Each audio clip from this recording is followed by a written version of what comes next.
Hello, everyone. Welcome to Everyday Prepared. Thanks for watching. Now, originally, I had wanted this video to be all about food, but I keep seeing questions on different aspects about prepping and the perception of prepping and things like that. So I wanted to delve into that a little bit here. Now, the post that has kind of triggered this video is the third one I've seen recently. And it was a guy, and his post was basically said, his fiance wasn't on board with his prepping, and what's a good way to get someone not interested in prepping interested in prepping? So I've been thinking about that for a while now, and I really wanted to get a lot of this stuff out there. So I get asked, I've ran into it a lot, where people are like, "Oh, you're a prepper. What are you scared of?" And my response to that is, I'm not scared. I'm prepared. So basically, how I try to explain that to them when they have a doubt like that is I'll start asking them questions and say things like, okay, well, what do you have in the trunk of your car? Do you have a spare tire? Oh yeah, I got a spare tire. What about a jack? Do you have a jack? Yeah, got a jack. How about a lug wrench? You got a lug wrench in there? Yeah, yeah, I got a lug wrench. So basically, you have all the tools and supplies needed if you have a flat tire, right? So then I'll go on and be like, well, okay, you have all the supplies necessary, but do you even know how to change a flat tire? And, a lot of guys are like, oh, of course I know how to change a flat tire. So, okay, so you know how to change a flat tire. You have the stuff to change a flat tire, but have you ever actually even changed a flat tire? And of course, they're like, yes, of course I have. So to me, that says you have the supplies and tools necessary to change a flat tire. You have the knowledge on how to change a flat tire, and you have the skill to change a flat tire. Yeah, yeah, I do, but that's not the same thing. And I'm like, you're right, it's not the same thing. However, let me ask you this: when you get ready to leave here, wherever we are, and you're putting your coat on and you're saying goodbye to people or whatever you're doing to get ready to leave, in the back of your mind, are you worrying about going outside and finding a flat tire? No, you don't even think about it. Do you get up an hour early before you need to start getting ready for work just so you can go check your car and make sure you don't have a flat tire?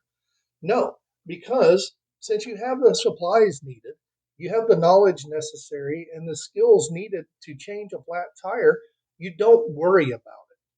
So it's not about being scared. Being prepared alleviates a lot of that anxiety and a lot of that stress on worrying, well, what if this happens? Not a big deal because I already thought of it and I'm prepared for it.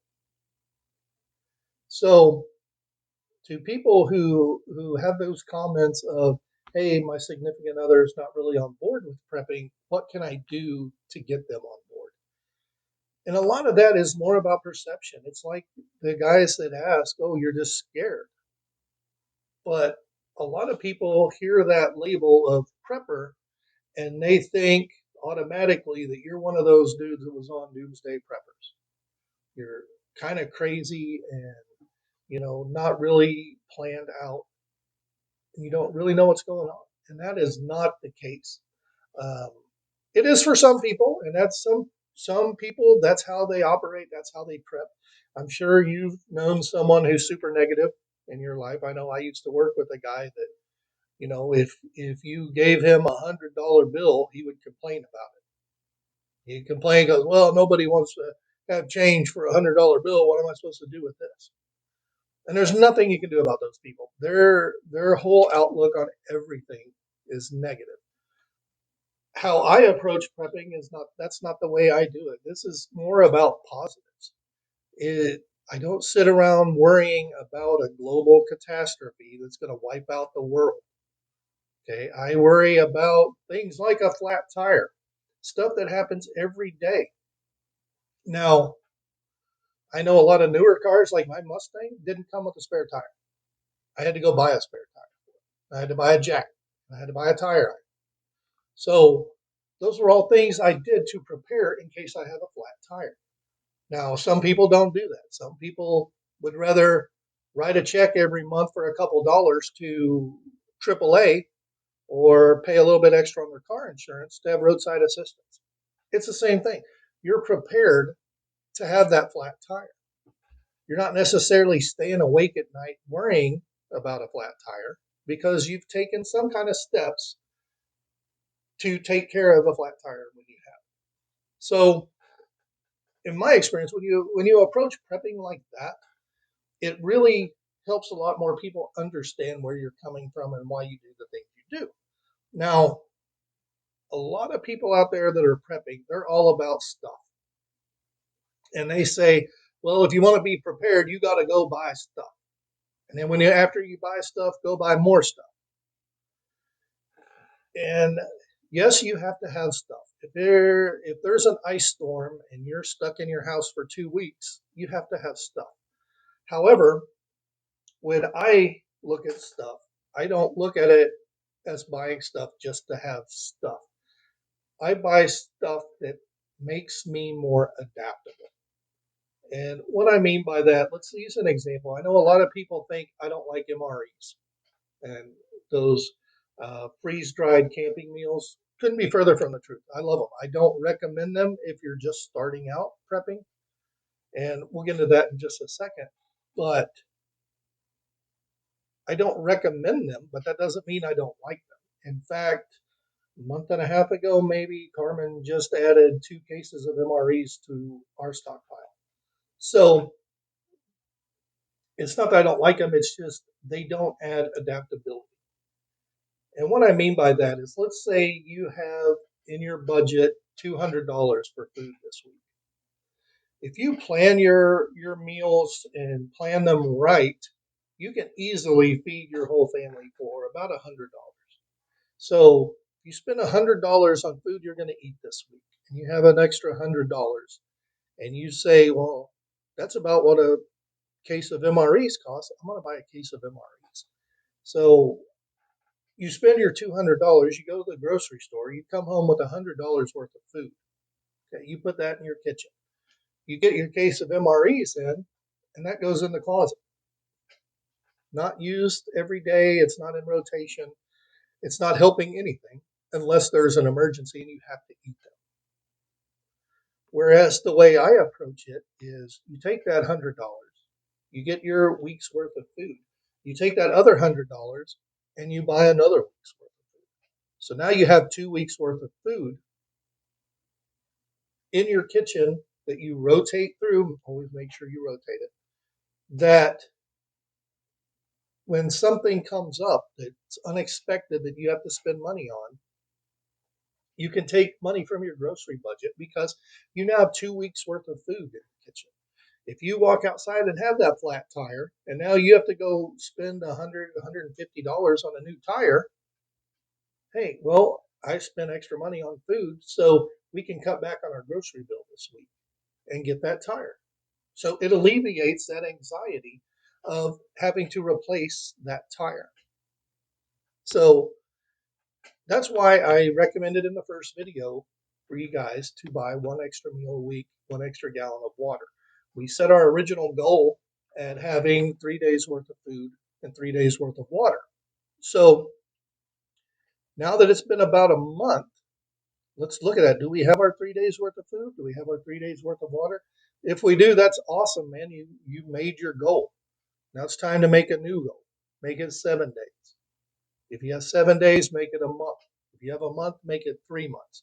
Now, I can't tell you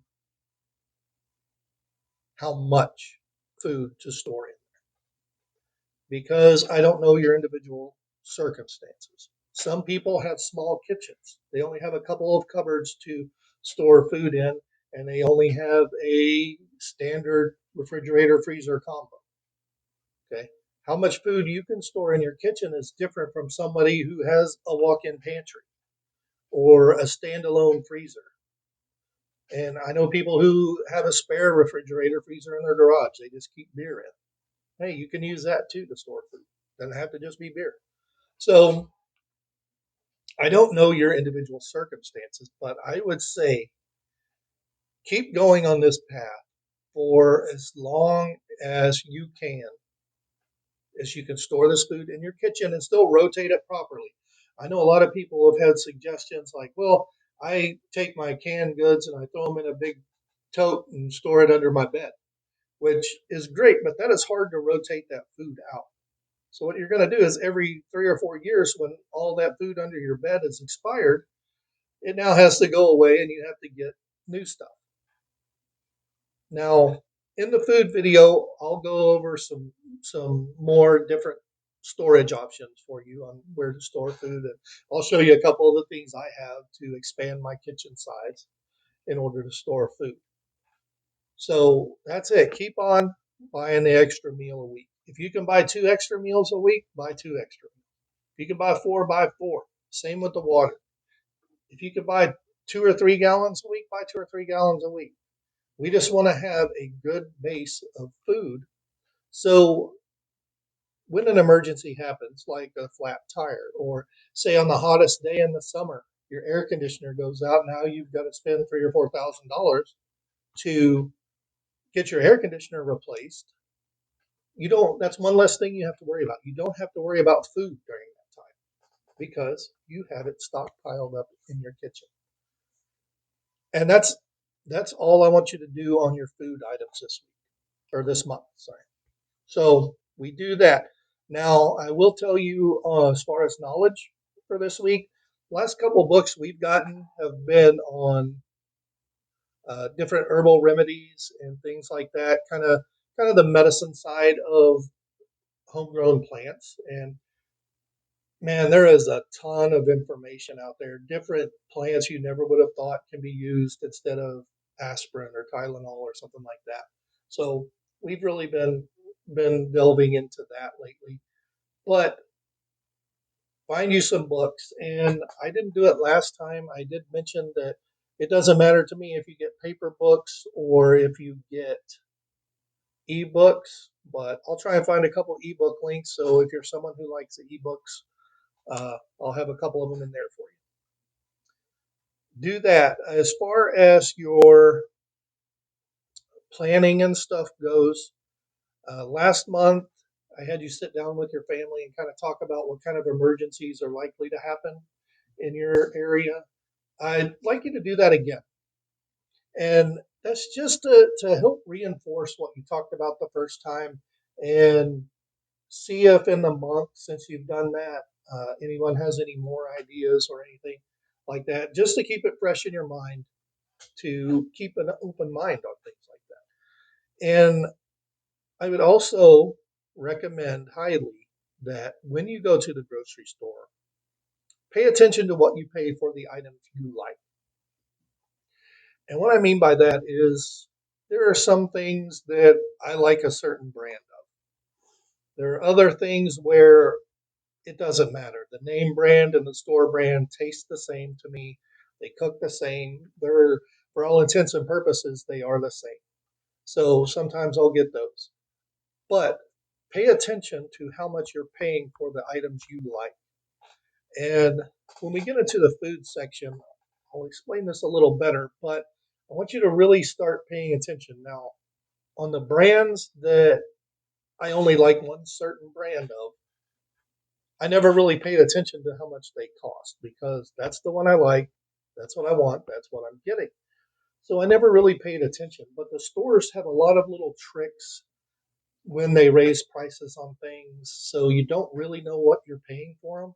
So just pay attention to what you're paying on these items. And if you do this every week when you go shopping and you're buying the same things, you'll start remembering, oh, well, that item, it's $1.36 last week. Why is it $1.56 this week? So just keep that in mind and start learning on some prices. For skills this month, it's March. It is time to start looking at your gardens. Now, if you're someone who lives in an apartment, you don't have a yard, uh, kill two birds with one stone. In your book section, start looking at some books on container gardening. Right, you can have a couple of plants in containers on your balcony. So start looking at that. Uh, that's a very useful skill, and it does take work.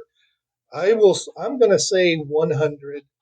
If you ask Carmen, she's going to tell you it was 1,000, but somewhere between 100 and 1,000 are how many plants we killed last year. And that's because we tried different things. We tried different soils, different potting mixes, different fertilizers, different weed killers, uh, moved plants at certain times as opposed to other times, and we killed a lot of them. So it's something you just have to get a feel for, and the only way you can really get a feel for it is by doing it. So get you a plan for a garden going. We like those little self-watering seed trays. They are amazing at getting seeds started. So I will try and find some links for those and put them down below as well. But that is it for this month. Okay. So once again, thank you so much for watching. And I just ask if you want to keep up with these videos to subscribe and share. Share this video. You can share it everywhere. Share it across all your social medias. You will not hurt my feelings. Um, it really helps traffic to the channel. The links I put below, I will say they are affiliate links. They don't cost you anything, but if you do click on a link for a product and you buy something, then it takes a couple cents out of Amazon's pocket and gives it to the channel to help cover costs for these videos and things like that, which is much appreciated. And however, even if you're not going to buy anything, if you could click on a couple of those links just to show traffic to them. So that gives me a little more leverage down the line where I can say, look, my channel has this much traffic. My viewers really like your product. I'd love to work with you. Can I get like a coupon code or, something as little as free shipping for you guys? All of that stuff really helps. Questions, comments, concerns, anything like that, drop them down below. If there's a topic you'd like me to talk about, drop a comment. If you disagree with something I say, if you say you have a better product in mind than what I'm recommending, drop it down below. Let me know. Okay. If you have an idea for a topic, let me know. If you just don't like the video, let me know what you don't like about it down below. I am always trying to make these better. So that is it for this month. Once again, thank you for watching. And until next time, take care.